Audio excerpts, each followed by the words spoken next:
certainly it has been a very, very important interaction that we have had. We have had series of meetings, whether it's on climate change, whether it's on strategic development goals, जो कि SDGs हैं उसके बारे में यहाँ पे बातचीत हुई, और उसके अंदर जो पाकिस्तान ने भी अपना वहाँ पे रिपोर्ट दी कि किस तरीके से पाकिस्तान गोल्स को इम्प्लीमेंट करने के लिए कोशिश कर रहा है. और साथ साथ ही जो यहाँ पर जो कॉन्टेक्ट ग्रुप की मीटिंग हुई, एक इस्लामोफोबिया भी हुई, उसके अंदर हमने अपनी तशवीश का इजहार किया कि पूरी ये इस्लामोफोबिया का जो सा है ये जो एक चीज़ है ये पूरी दुनिया के अंदर जो है ना ये अब इसको बढ़ रही है और इसको रोकने की कोशिश करनी चाहिए. और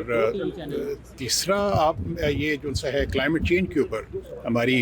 बहुत बातचीत हुई है. यहाँ पर अभी मैं एक मिनिस्ट्रियल मीटिंग अटेंड करके आ रहा हूँ क्लाइमेट चेंज से मुतालिक, और उसके अंदर हमने इस बात पे ज़ोर दिया है कि क्लाइमेट चेंज से मुतालिक जो COP27 के अंदर जो एक कंसेंसस डेवलप हुआ था on loss and damages and climate finance को, तो उस कंसेंसस को जल्द अज जल्द इम्प्लीमेंट करना बहुत ही ज़रूरी है. जो अनंतनाग वाक़े के बाद सर भारत से आवाज़ उठी कि पाकिस्तान को इंटरनेशनली आइसोलेट करना चाहिए वरना it will be business as usual for them. Pakistan क्या जवाब? नहीं, मैं समझता हूँ कि इस बात की अब पूरी दुनिया में रियलाइजेशन हुई है कि पहले हम बात करते थे कि उनका हिंदुस्तान का सिर्फ एक रीजनल एजेंडा है, शायद ये असैसिनेशंस का और एस्पियोनेज का, लेकिन अब लगता है कि वो एजेंडा उनका पूरी दुनिया में फैल चुका हुआ है. और उसके बारे में कम से कम हमें तो कोई ऐसा शुबहात नहीं थे, लेकिन अब पूरी दुनिया में भी ये इस बात पे वो एहसास हुआ है कि ये एक बहुत ही गलत बात है. जो आपकी मुलाकात हुई है US स्टेट डिपार्टमेंट में अफगान नुमाइंदे से, तो अफगान की सूरत हाल में क्या गुफ्तगू की पाकिस्तान मगरबी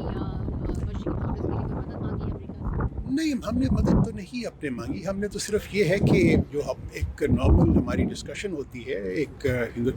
US के साथ हमारा एक डायलॉग चल रहा है जिसके अंदर हम एक दूसरे से वक्तन फ़वक्तन मुलाकात करते हैं, क्योंकि अफ़गानिस्तान की जो सिचुएशन है और उसकी पीस एंड स्टेबिलिटी के लिए ना सिर्फ पाकिस्तान को वो का इंटरेस्ट होता है बल्कि पूरी दुनिया का इंटरेस्ट है कि अफ़गानिस्तान एक स्टेबल और प्रॉस्परस मुल्क की तौर पे उभरे. पाकिस्तान ने उसके बारे में जितनी भी कोशिश कर रहा है, पाकिस्तान ने उसके बारे में उनको स्टेट डिपार्टमेंट के जो अफसरान हैं, जो स्पेशल एनवाई, उनको बताया कि इस तरीके से पाकिस्तान ने ये एफर्ट्स किए. साथ साथ ही हमारे सब के तमाम ममालिक के कंसर्न्स हैं कि हमारी एक्सपेक्टेशन ये है कि वहाँ की हुकूमत जो वहाँ पे जो ग्रुप्स हैं, जो दहशतगर्द ग्रुप्स हैं, उनके ख़िलाफ़ भी एक्शन लें.